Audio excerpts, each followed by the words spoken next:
adalah gembalaku, takkan kekurangan aku.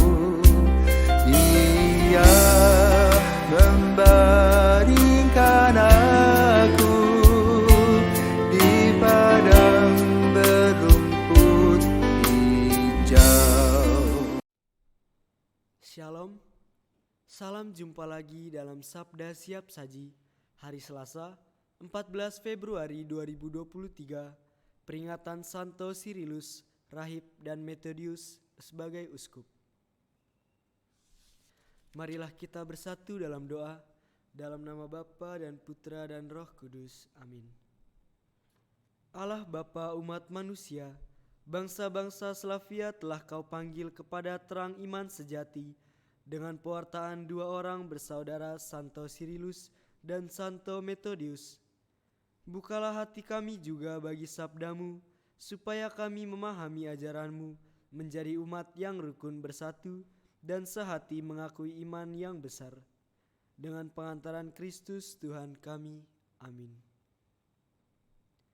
Inilah Injil Yesus Kristus menurut Santo Markus. Pada suatu hari, murid-murid Yesus lupa membawa roti, hanya sebuah roti saja yang ada pada mereka di perahu. Lalu Yesus memperingatkan kepada mereka, "Berjaga-jaga dan waspadalah terhadap ragi orang Farisi dan ragi Herodes." Maka mereka berfikir-fikir, dan seorang berkata kepada yang lain, "Itu dikatakannya karena kita tidak mempunyai roti." Ketika Yesus tahu apa yang mereka bicarakan, berkatalah Ia, "Mengapa kalian membicarakan soal tidak ada roti? Belum jugakah kalian memahami dan mengerti? Telah dekilkah hatimu? Kalian mempunyai mata, tidaklah melihat, dan kalian mempunyai telinga, tidaklah kalian mendengar? Sudah lupakah kalian ketika aku membagi-bagikan 5 roti untuk 5.000 orang? Berapa bakul penuh potongan-potongan roti yang kalian kumpulkan?" Jawab mereka, 12 bakul. Dan pada waktu itu 7 roti untuk 4.000 orang. Berapa bakul penuh potongan-potongan roti yang kalian kumpulkan? Jawab mereka, 7 bakul. Lalu kata Yesus kepada mereka, "Belumkah kalian mengerti?" Demikianlah sabda Tuhan.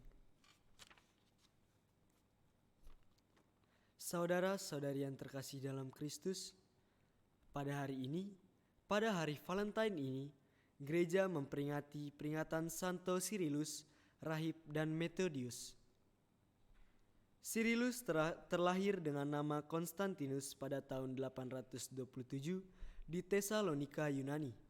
Beliau beserta dengan saudaranya bernama Santo Methodius merupakan salah satu tokoh yang sangat setia dalam mewartakan kerajaan Allah. Mengapa demikian? Karena mereka berdua rela mewartakan kerajaan Allah di seluruh dunia menggunakan bahasa setempat. Singkat cerita, mereka berdua berhasil menciptakan abjad Slavia. Mereka menerjemahkan kitab suci dan liturgi gereja ke dalam bahasa Slavia. Memang pada saat itu warga setempat tidak setuju dengan cara mereka. Namun dari sinilah Tuhan berkarya atas diri mereka. Tuhan memberikan kemuliaan bagi diri mereka dengan suatu pertemuan dengan Bapa Suci. Setelah mereka mengadakan pertemuan tersebut, Paus Adrianus II menunjukkan rasa kagum, terima kasih dan apresiasi terhadap mereka berdua karena dengan caranya mereka dapat dengan setia mewartakan kerajaan Allah, sehingga mereka berdua pun diangkat menjadi uskup. Singkat cerita, Sirilus wafat pada tanggal 14 Februari 869. Ia dimakamkan di gereja Santo Clemens di Roma. Saudara-saudari yang terkasih dalam Kristus, pada hari ini juga Injil dengan sangat mengesankan menceritakan bagaimana kehidupan kita, khususnya remaja ini yang selalu tersesat pada jalan yang salah. Memang di masa-masa remaja ini kita dipenuhi dengan rasa bimbang, bukan? Sama seperti murid Yesus yang kerap kali meragukan kuasanya. Mengapa kita seringkali tidak mendapatkan pesan yang Yesus inginkan agar kita memahaminya? Hal ini dikarenakan kita membiarkan diri kita terganggu oleh hal-hal yang ada di sekitar kita, seperti hal-hal duniawi. Dengan demikian, kita kehilangan fokus pada pesan yang Yesus ingin agar kita dapat memahami pesannya. Inilah situasi dalam Injil pada hari ini. Yesus ingin para murid waspada terhadap ajaran dan terlalu bersemangatnya orang Farisi dan Herodes untuk memenuhi hukum mereka secara lahiriah. Tetapi Yesus menggunakan kata ragi, dan karena mereka tidak memiliki roti, mereka memahaminya sebagai sesuatu yang berhubungan dengan kekurangan roti mereka.